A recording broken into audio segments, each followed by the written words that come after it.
Hello, this is Bud, and welcome to the fourth installment of the Pickleball Krewe's weekly podcast. In this podcast, Ken will review area tournaments, and then our group of pickleball nerds will dive into a subject we are all trying to master, the drop shot. You do not want to miss this discussion. Vicki will provide her weekly shout-outs, and Ken will share with us an interesting interview with Jim Young from the Opelika Pickleball Complex. Hello, everybody. Welcome to the Pickleball Krewe.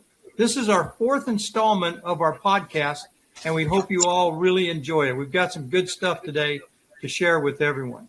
So we're going to start off with Ken, is going to give us a rundown on local tournament news.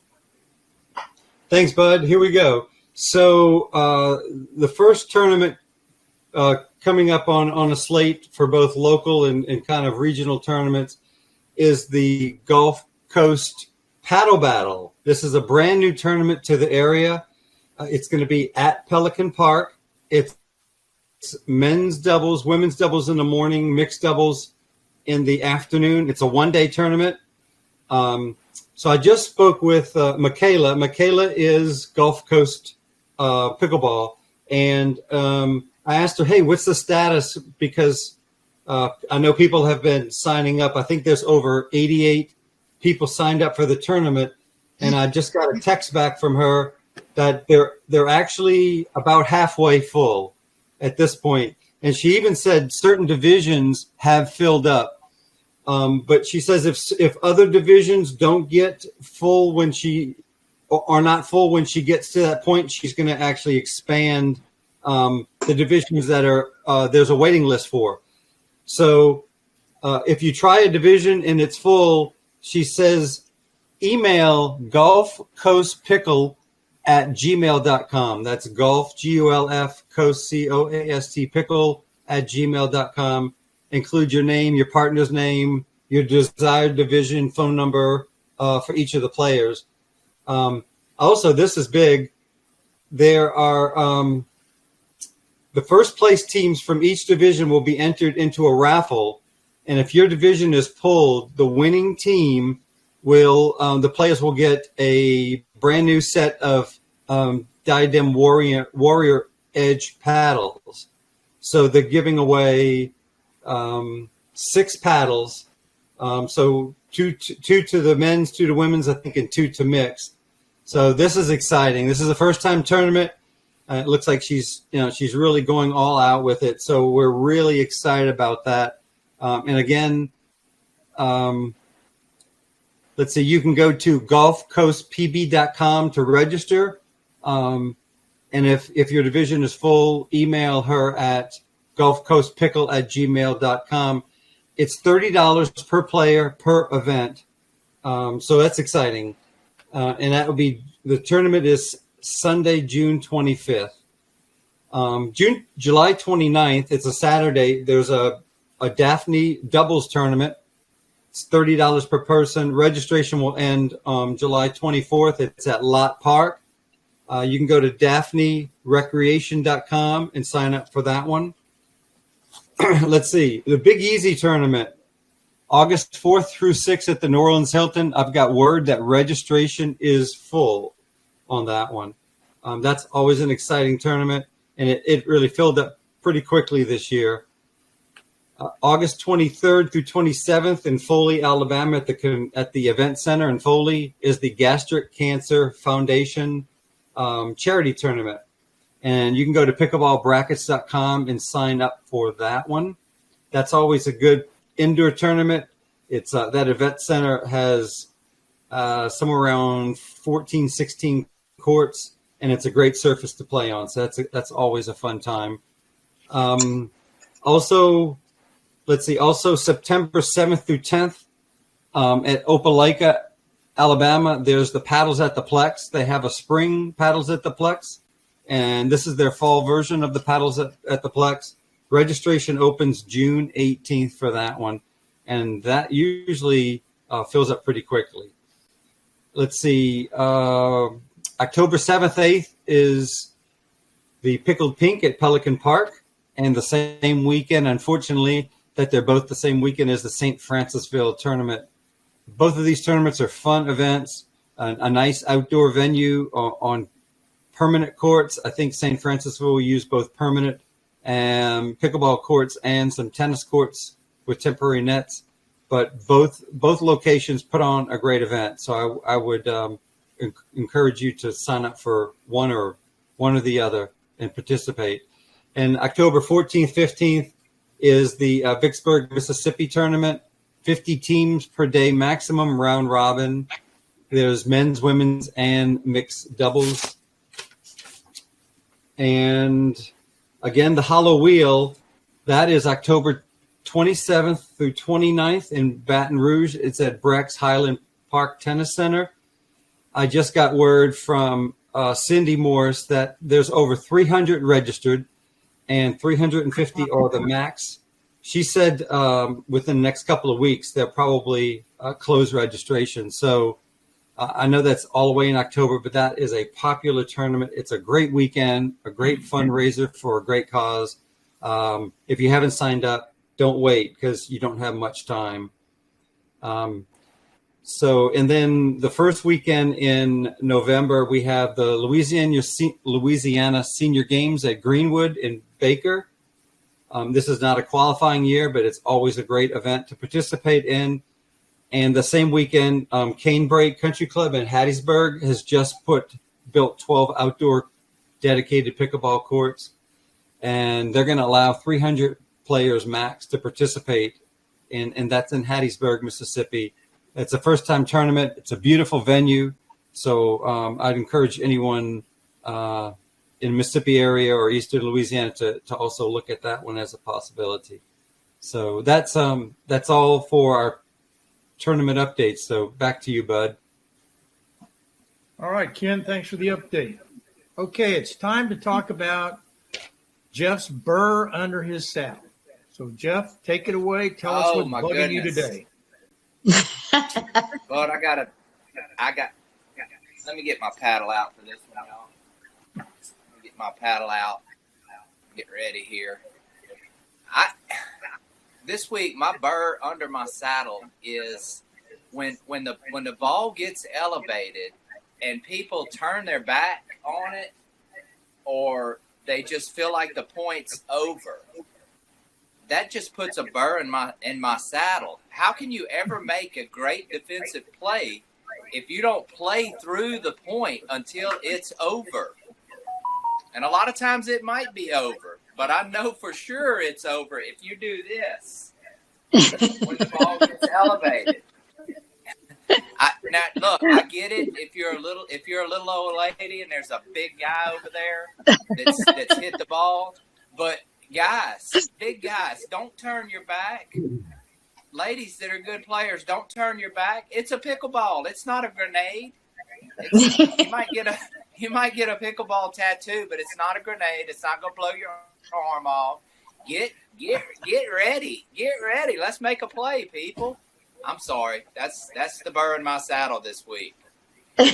All right, Jeff. I hope everybody takes that to heart and just do it. All right, and then again, if anybody's playing, if y'all are playing with me and you need to turn your back, I'll probably be okay. That's my burr in the saddle for this week. You'll forgive us. That's all correct. Right. Thanks, Jeff. This week, I think the group wants to talk a little bit about the drop shot. So one of you jump in and let's talk about drop shots. Oh, this is what we've all been waiting for, folks. Talking a little pickleball between the four of us pickleball nerds. I know Vicki hates when I say that, but Vicki, we are. We are. All right, so we're gonna talk all things or a lot of things drop shot this week, and I'll kind of start the conversation, and I'm gonna come to you, Vicki. So we're gonna talk first about not the person that's hitting it, but the partner. So Vicki, when you or your when me or whoever you're playing with hits a drop shot, what are your reads? Some of the things that you're looking for on what to do on the court when they hit their drop shot. Well, first and foremost, the speed of it. and trying to determine whether or not this is a really good one to move in on. You know, we know that the game is getting faster, and you've got to get there to the no volley line quicker when you know you've got that signal to go. So I would want to make sure that I knew I had time to get there, or also whether or not it's a good shot for me to get as close as I can, and, you know, maybe take a pause in that transition zone if it is a little faster. But it would be reading the speed, the height of the ball, and also reading the direction of the ball, because you know, I guess I've learned the hard way on many occasions that if it's not a great drop and it's head on, you know, you are hitting it over the highest part of the net. So, you know, there's going to be a little bit more height on it. And if you've got somebody like Bruce on the other side with a crazy reach, or Ken with his crazy reach, and it's not going to drop where you maybe think it's going to drop. Sometimes you're putting your partner, if your partner's moved already, you're putting them at risk, or even putting yourself at risk. So I think I would want to look at all those factors, just try to play it out, and see how far I can actually get myself, you know, there. But if it's a good one to the middle, nice drop, nice little, you know, trajectory, good height, coming in close to the net, there's no reason to stay back at all. Run, go for it, take over, get no volley line. So yeah, that's all good explanations. To me, when I'm sitting beside my partner and they're hitting their drop shot, I'm basically have three reads. One is, oh, that's a really good drop shot, let's go. To get up there and put pressure on. Two would be, man, I'm not sure. I'm not sure if it's good or not. It looks okay. If that's the case, I'm gonna take a little real estate, you know, move up a little bit and see what they give me coming back to try to get in maybe on the fifth. And then the third read is what we talked about it last week, I think, or week before last, when the ball's elevated. If they've hit their drop high, then my read is going to be to stay back. Absolutely. To not go. So that's covering that pretty well there. So Ken, what also as a player trying to apply pressure, when you see the ball go to certain areas on the court, is that a read for you to go to certain places on the court to get your body in the right spot? Right. So if, you know, I'm kind of, in a way, I'm following the drop shot. If the drop shot, which is cross court, which I think in a lot of cases is an optimal drop shot, going from the side of whatever side the partner is that's hitting it. If they're hitting it, you know, cross court, then I'm actually, if I'm the one hitting the drop shot kind of cross court, then I'm and it's a green light drop shot.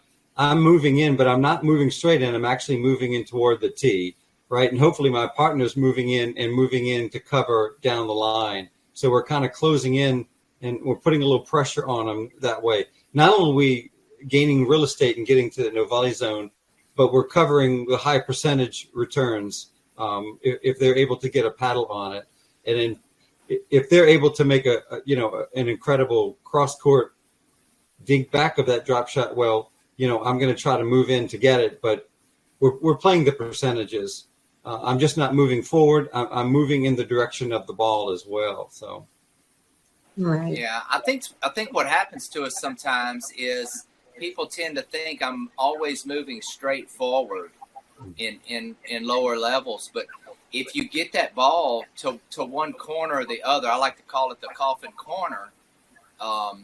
If it's opposite me, I really, like you said, I want to crash down on that tee and really, really put the pressure on them. And I'm expecting my partner to guard line. And just like we talked about last week, now we've got the two highest percentage places covered. And I'm talking about that player's in a bind across the net from us. So we really have them in a bind. It's hard for them to get that ball all the way back across court, which is really what they should do and not try to do too much with it. And then we would be into a dink battle. But don't let them off the hook when you get that good drop shot in there, to one corner or the other. So if that Right. so if your return of serve is a little wide and it takes the serving team, out a little wide, and your third shot drop is into the center across the lowest point in net, then both players really should crash down kind of onto the tee and squeeze that center, right? You want to force them. Yeah.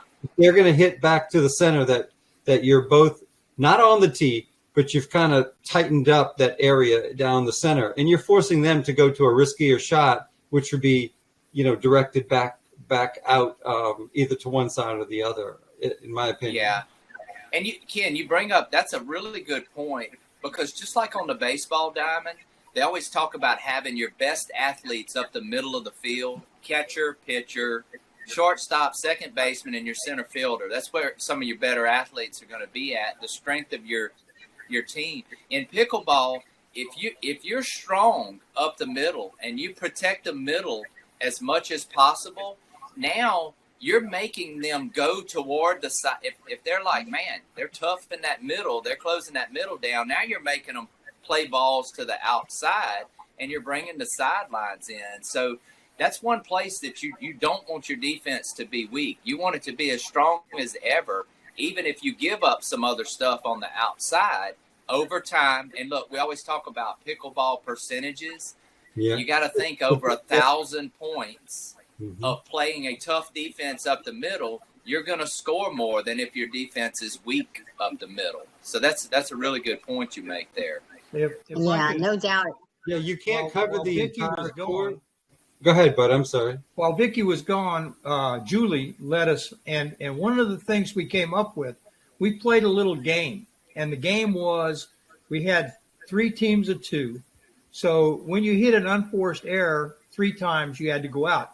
But the reward was if you hit a winner down the middle, then you erased all your bad points, and that was forcing us all to play the middle, to play defense, and protect the middle, and it really worked. Stuff. And then today, and when you mention hitting a drop shot and crashing, to me that's where communication really is important too, because if one of them's going to crash and the other one's not really paying that much attention, you're going to have one person up at the net and the other one back. And Jeff, you made that point, when we played together a couple of weeks ago. When you hit a good drop shot, you talk to each other. You say, "Go in, let's get in." So you talk to your partner when you're going to do that. You just don't do it and then crash. Right. So, so we've talked about the offside player. So, Vicki, why don't you? And a lot of people that are watching this that are more advanced players know this, but why don't you talk about you're hitting the drop shot and where you want to go with it most of the time and why, as far as hitting it cross court. Right. It is, I'm going to go safest place. If I'm feeling a little uneasy or that kind of thing about it, I'm going to hit the middle and stay safe. But if I feel like I've got that opportunity for a really good drop, I'm going to go cross court. And the other thing I'm going to try to do is hit that person's backhand, quite possibly, get a good enough angle on it that I'll hit their backhand. And hopefully it drops low enough, because you see it on a consistent basis, is then somebody tries to go hard on it because they're taken off guard. And inevitably they hit it in the net with their backhand, or it's really hard for them to dig it out and get it up and keep it soft. It's a great opportunity. They're going to pop it up and your partner can put it right away. So that's probably what I'm going to aim for most of the time. I feel most comfortable doing that, on either side. But if I'm a little uncomfortable, either the return is really hard. And again, sometimes I'm going to not be able to do it. I'm going to try to stay safe, maybe do a drive one way or the other and work on that 5th shot drop. But if I've got the opportunity, it's all there and ready, I'm definitely going cross court with it. Right. And for your beginners and stuff out there, the net's lower, 2 inches lower in the center. So if you go cross court, most of the time you're gonna have a higher percentage of balls that drop in there. And you said something that reminded me of something. I don't want to play. I don't want my partner to have so much pressure on me to hit a perfect drop shot. Right. You can watch. I always say you can watch professional pickleball players that have paddle control, unbelievable paddle control, and they hit high drop shots all the time. So it's not all the time. They hit high drop shots a good bit of the time. But they do. It's all in how you react to that. And I just, if I'm feeling from my partner, I get a high drop shot and they're like, man, you're getting, you got to get them down. You're getting me killed. Well, the next one I hit is going to be worse than that one. You got to have some freedom there. And if I'm going to miss, actually, do I want to miss? Ken, do I want to miss high or do I want to miss in the net? Exactly. Yeah, you definitely want to miss high. Because, right. So two other things can happen. Three things can happen. They can hit or slam the ball back or hit an easy shot. But the other two things is they can hit it out or in the net. If a ball is high, sometimes people, just overswing, and that's really common, especially in rec play. And as you get up to the upper levels, you'll see less of overswinging. But there's a lot can go wrong. So you're still in the point, even with a high ball. And you have to take. And look, depending on how they're moving in or whatever. Again, going back to cross court, you have more real estate that you can cover. And so it actually ends up making up for the little bit of weakness you might have in that shot or a little bit off of where your target was. Vicki. You're absolutely right. Less, it's giving you more to try to work with. And sometimes when that happens, that person's still on the move in. And you're going to hit it, they're going to hit it on the move and not be able to do anything with it either. So there's, or either they're going to go crazy thinking it's high. I watched it so many times over the last 2 days. I was shocked. But how many times that ball just looks so juicy and so good. And instead of the calm, drop and pop sort of thing, like I always go back to, it is a whale and they miss. It either goes flying straight out the back end of the court or goes in the net. Well, you talk about, trying to do too much too soon. Too much. But, there's kind of a rule of thumb. If the player's moving, you can do a third shot drive to that player that's moving. But even hitting a coffin corner drop shot, which is a drop shot I like to hit with that player, if they're still moving in, their momentum is forward. And it's very difficult for somebody to stop and change pace. If you've hit a coffin, using your term, a coffin corner, a drop shot that's angled out toward the sidelines, because their momentum is forward, and for them to stop and then be able to take a step to the side, it can be challenging for a player that's on the move. Absolutely. So Ken, that's good, and that leads us to the other part of the drop shot that I want to talk about, and it's connected to the third shot drive. And I'll let you lead out on this. So tell me what you're looking for sometimes when you're trying to go. And look, we got to play chess instead of checkers. So if I'm going third shot drive, I'm thinking worst case scenario, fifth shot drop. But in talking about that, what are you looking for when you're driving the ball, Ken, on your third? Well, the first thing is if the returner that's hitting the returner serve is not moving forward. Either they're a bit off balance in their return, or they're just they've taken an extra step that's put them off pace to get to that no volley zone. If they're back, I'm driving or a hard serve. Or a hard serve is put hard serve that's taking them out a little bit wide, or that their momentum is not forward. And that brings us to another thing. A lot of people may play on the baseline for a return of serve, and a deep serve can push them back. And now their momentum is backwards. And once they return the ball, that's challenging for them to follow that in. So with that said, if that person who's returning the serve is much further back than their partner who's up at the no volley zone, my drive is going to their feet. It's going deep to that person. So that's the number one point I always look for in a match. If I'm if I'm hitting that third shot, have they not made it into the no volley zone? I hope that kind of generally covers the drop shot. We could talk about it probably till dark, but well, one of the things I'd like to add though to it is if the drop shot is so important, which it is, I agree. Why don't we warm up with that?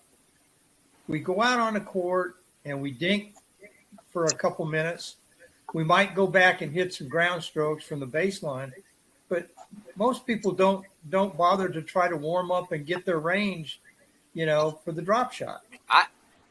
I do normally. Yeah. And Vicki and I kind of, after some dinks cross court straight ahead, we kind of do whatever you want to call it, a slinky dink, where you slowly work your way back and work your way back in, kind of getting the feel of hitting a drop from different points on the court. Yeah, I did it today. Unfortunately, I played like crap, but I did practice my drop shot.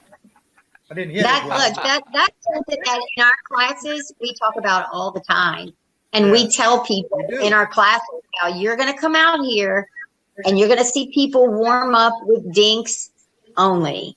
And you're probably going to see them warm up just head on dink. You're going to dink for maybe 5 minutes, and somebody's going to say, "I'm ready. Are y'all ready?" And that's it. It's over. And I don't warm up that way. I never have, and I never will. I like to warm up. It takes me a while to get there. People want to move right to the game after. Good stuff. And I'm guilty of that. But I got a little burr under my saddle too. Oh, really? Oh yeah. Me, and it's playing rec play when you hit a drop shot, and your partner runs that no volley zone every time, without really reading whether it's really the shot to move forward on or not. So and maybe that comes with just some communication, but I say just take your time and read the ball like you talked about early on. And if it's a high ball, let's stay back and see if we can grind it out and go for a fifth shot drop or a 7-shot drop instead of just taking off for that no volley zone, no matter what the shot is. Right. Yeah. Well, I can say as somebody who's not a high level player that it helps me when I play with somebody like Ken or Jeff, and you guys talk to me about when to move in, that really helps. And I think, if you're the better player of the twosome, it's incumbent upon you to kind of take charge and lead the team, to be where we need to be. I know it helps me. We're going to get Vicki now to give us her shout outs for the week. All righty. Gotta have the eyeballs. All righty. My first shout out is to Pelican Park's own Nancy Hale.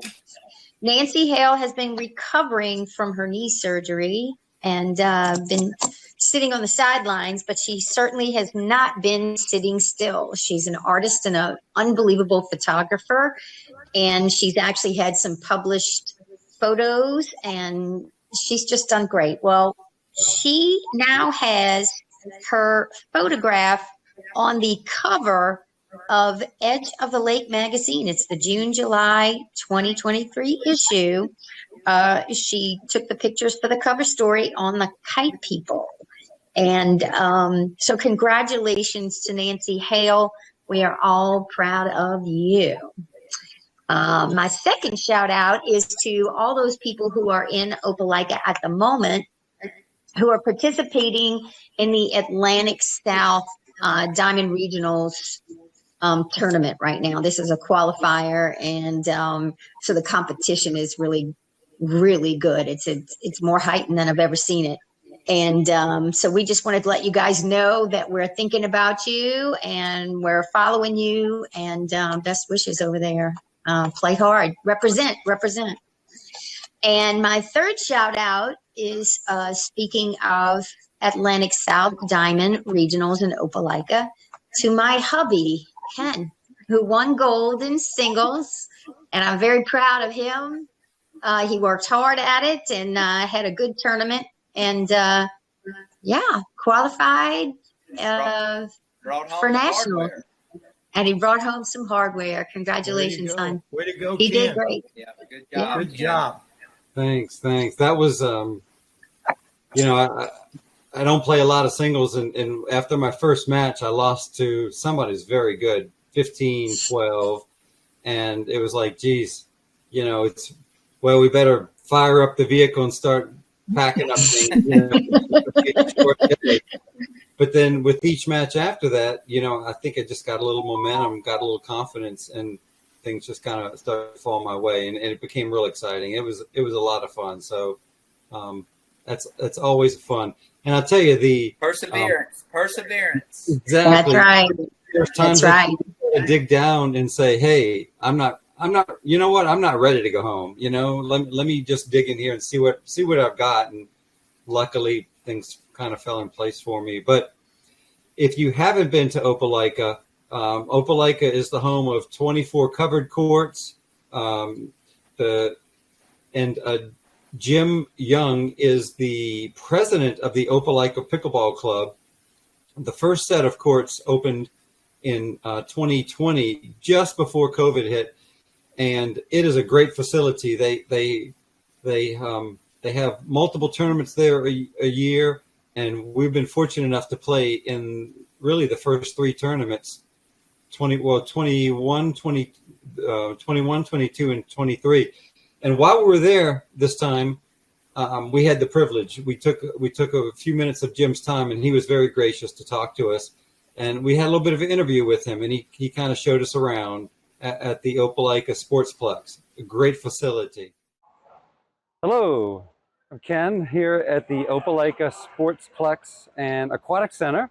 We're here for the 2023 Atlantic South Diamond Regional Pickleball Tournament. We have the privilege of speaking with Mr. Jim Young. Jim, tell us what your role is here at the Sportsplex. Well, at the Sportsplex, I'm a volunteer. Okay. I'm the president of the Opelika Pickleball Club. Yeah, that's how you say it, Opelika. And we have over 500 members. And so to support the club and us working on these facilities, we raise money at tournaments and things like this. So for this, I'm normally the tournament director, but for this tournament, I'm operations manager because USA Pickleball has to have the tournament director. So as USA Pickleball has rented the facility for the 4 days or 6 days at the... Yes, there's a facilities agreement in place Okay. to allow them to hold that there. And we don't rent the place Okay. normally, okay? But because of USA Pickleball, we will do that. Okay, I understand. So let's talk about, we're in we'll just start walking. We're in a facility here. There's two of these facilities or pavilions that have 12 courts. They're covered. What year was the first one built? This one opened up like in 2020. 2020. Right. We had our first tournament in March of 2021. 3 days later, Okay. COVID hit. Oh my God. We had 221 players and there was 12 courts. And then we had to shut down basically. But the next year, every year at the first weekend of March, Yes. we have what's called Paddles at the Plex. Yes. And Yes. that tournament has grown from the first year, which was 221. Last tournament we had 765. Wow. And this year you had 765 in Yeah. it? Now, you're drawing from how many countries are you drawing people Well, from? Or how many states? We're drawing anywhere between 20. This tournament has 20 plus states to 26, 28 states. Okay. But we've got people playing here from all over. We had somebody come in from Hawaii and they decided to stay for 3 years. Oh my God. You know, we got people from Illinois that are going on their way to Florida and they say, oh, well, it's too far to drive back to Illinois. We'll buy a house here and drive between here and Florida because it's only 3.5 hours. There you go.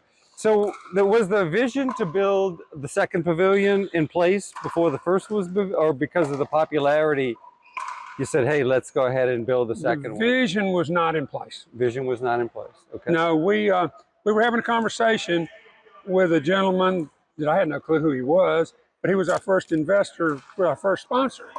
And he said, what are you going to do with the money? I said, well, we're going to put in our restroom facilities and ask the city if we can give them $4,000 or $5,000 a year to pay back. He says, well, I can get you. He said, how much is that? I said, about $175,000 to 200,000. He says, I get you half. You get the other half. So we started, and he started talking about how much money he could raise. And so I figured when he said that, I said, well, why don't we just put in 12 more pickleball courts? He said, well, how much is that going to cost? And I told him, and that was on a Tuesday, and on a Friday, we had the courts drawn up. Oh my gosh. So we've got real good community investments. We've got our city fathers foresaw this. I mean, I don't know how, but the mayor supports it, the city council supports. I told my wife, I'm from Memphis, Tennessee, and I told my wife, I said, I lived in Memphis almost 30 years, and I never went to a city council meeting, neither did I have dinner with the mayor either. And I said, I've been here for 3 years, I've been to 5 city council meetings, been to the mayor's house 3 or 4 times. So that's amazing. Yeah. Now, do you know approximately what it costs to put to build the first set of courts? The first set of courts, public knowledge, or? Yeah, the first set of courts. See, the land is already here, so we didn't have to buy the land. But I think with the grading and all the structure, it was somewhere around 800 to 900,000. And then now you made a little bit of improvements. Is that correct? Yes, on the second? that is correct.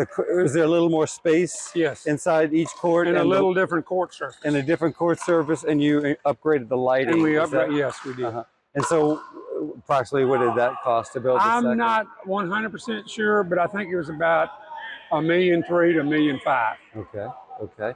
So what has this complex done for the economy? Do you know? I do know, because that's really my mentor, who is from Griffin, Georgia, that has a nice facility down there, Peter Phelps, told me, he says, you deal with this by economic impact, nights in the bed, stuff like that. So we started tracking how many players we had, what their zip codes were. The Tourism Bureau works with me on that. But based on that, we were seeing that 70 to 75% of all the players in the tournament were coming from over 80 miles away. And so we could estimate based on that how many hotel rooms and beds, and then we also have been doing surveys too. But the first year, I think our first tournament we figured that the economic impact was $20,000, $30,000 to the community. Last year, the economic impact was $800,000. $800,000? Jesus. Yeah. That's amazing. That's amazing. So how many tournaments do you host in a year? Okay. There's the Opelika Pickleball Club put on, and then the tournaments that are not I understand, yeah. So basically the club has a tournament every month. We do like a little round robin or mixers and stuff like that. And we'll draw anywhere from our little tournament, 60 to 150, 200 people, players that have to be club members. All right, so that's every month, unless it's a month where we have a big tournament. We have paddles in the Plex Spring, which is the first weekend in March. We have paddles at the Plex Fall, which is going to be in September this year. We have to figure it around Auburn football schedules. Got it. And then, since this is the second year for this, we have not had paddles in the Plex Summer, but we normally have that. Excuse me.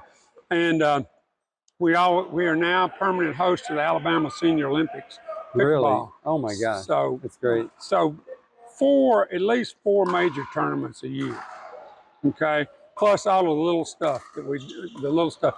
And when I say little stuff, we draw people from 152 from Atlanta, and that's 2 hours away. Right. You know, well, it's really an hour and a half. Right. Okay. You know. Right. So, but with a facility like this, because we actually played in the Paddles of the Plex this year. We played 3 straight years, and this year, correct me if I'm wrong, but I think it was Thursday, Friday. We had rain both days. It was just a total kind of a rain out day. But the tournament went on you didn't miss a lick.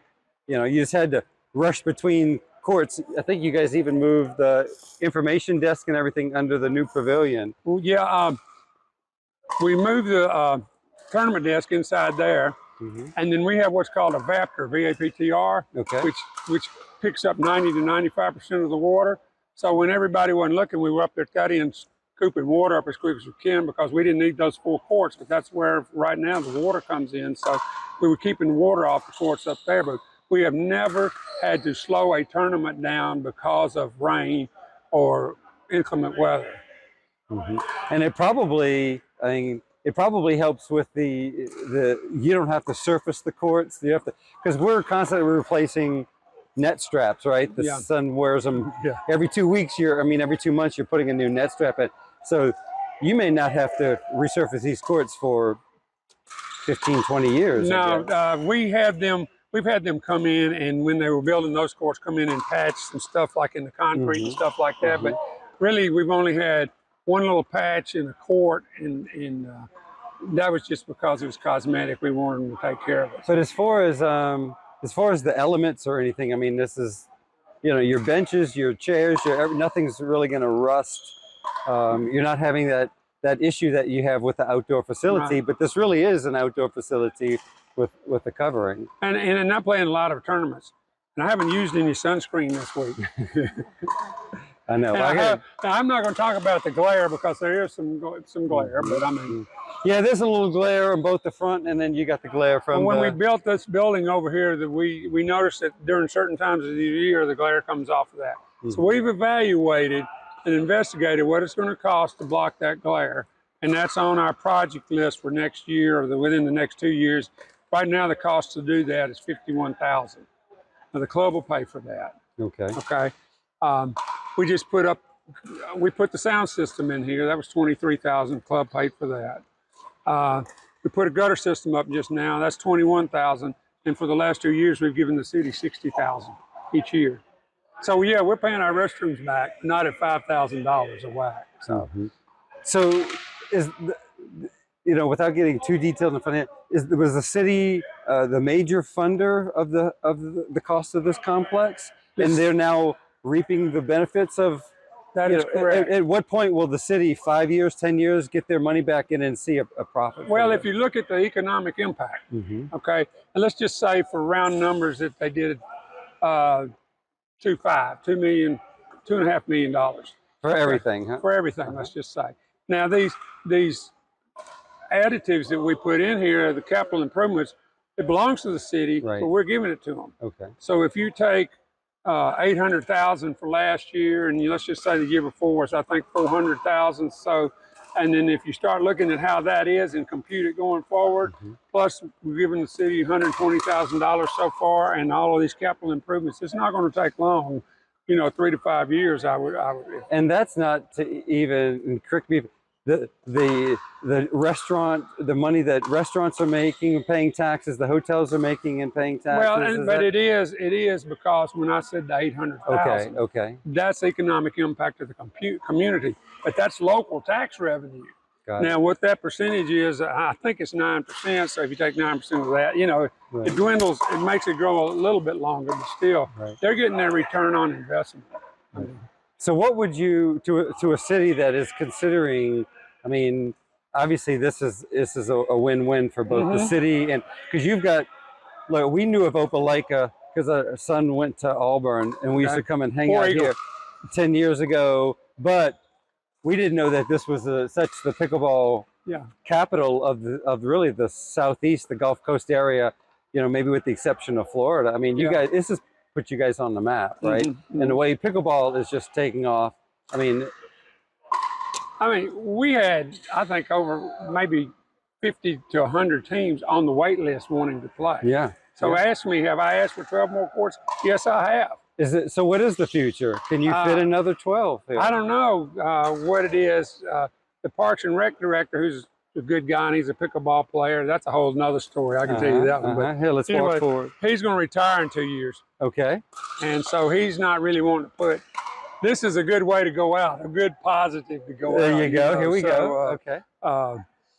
He's going to retire with that. And so we're just doing improvements and things like that and just going to carry it forward. The future we would like, I was told by USA Pickleball that you have to have, I think it's 48 courts and a championship court to get a tier 1 level tournament. So, the future remains to be seen. There you go. There you go.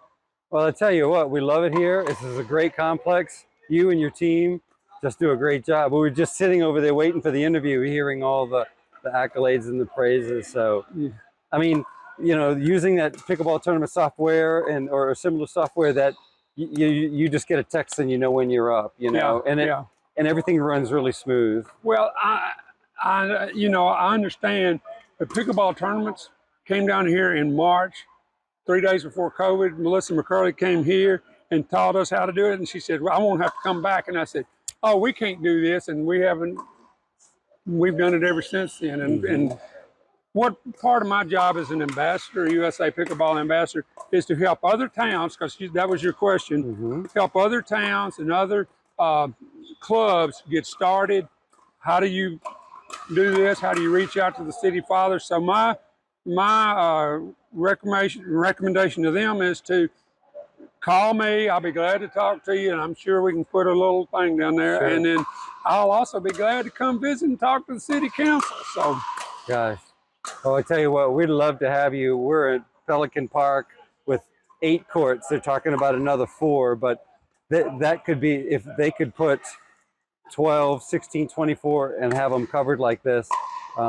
There's a, we could try to be what Opelika is to pickleball. one thing that this will be funny. The town in Florida that's a beach town called me up and said, we want to know what your recommendations are. So we're going to put in 6 courts. What's your recommendations? I said, build more courts. That's what I just heard recently, which is great to hear, is that this town built 6 to 12 courts. And the people that had it built couldn't play because all of the younger people were in there playing and they could never get court time. And so the median age, of course, everybody always thought this was an old person sport. Now the median age is 48, I think, or even down. So, I mean, we had to split our tournament because you said the first one you came was 3 days. Right. Now there's 6 because we take the 60 over and then we take the 19 up, and they fill it up. Yep. It used to be the other way around. Yep. So, come Friday, Saturday, Sunday, it's gonna be even more packed because they have to take off from work to come down here. So we try to take that in consideration and let them play on the weekend. So. Well, I really appreciate your time. Thank you so much. Thanks so much for doing a great job. We appreciate it.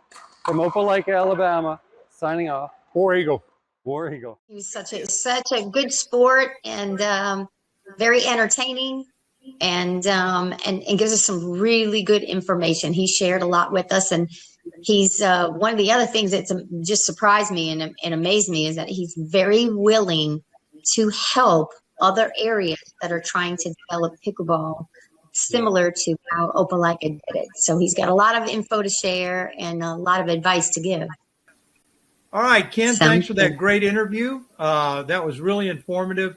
And that's it, folks. That's it for this week. Hope you enjoyed the podcast. Be sure to tune in next week. Have a great day. Say goodbye, everybody. Goodbye. Bye, guys. Great info. Bye. Well, that's it for this episode. We hope you enjoyed it. Be sure to leave any comments and please like and subscribe to our channel. Thanks again and see you next week.